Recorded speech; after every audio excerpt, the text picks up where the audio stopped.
Hey there, money-savvy viewers. Welcome back to our channel, where we break down the latest in digital banking to make your life easier.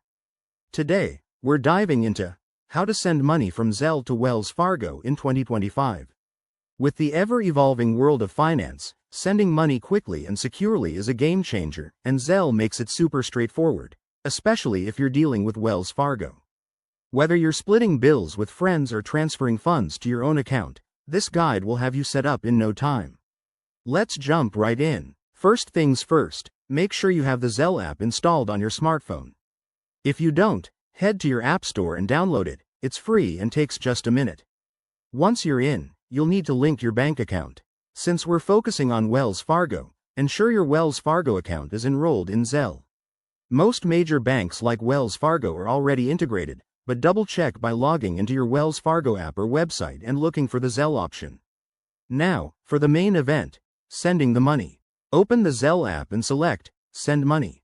You'll be prompted to enter the recipient's email address or phone number.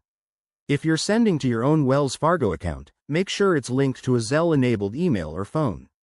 Pro tip: always verify the recipient's details to avoid any mix-ups. It's 2025, and security is tighter than ever. Next, enter the amount you want to send and add a memo if you like, such as rent payment or gift. Review everything carefully, then hit Send. The transfer is usually instant or happens within minutes, depending on the banks involved. Keep an eye on your Wells Fargo account to confirm the deposit. One common hiccup? If you're new to Zelle, there might be daily limits on how much you can send.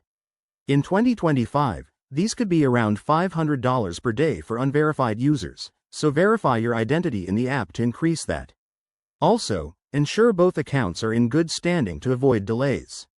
And there you have it. Sending money from Zelle to Wells Fargo is as easy as pie. By following these steps, you'll save time and hassle. If you run into any issues, check the help sections in both apps or contact customer support. Thanks for watching, and don't forget to like, subscribe, and hit that bell for more banking tips. See you next time.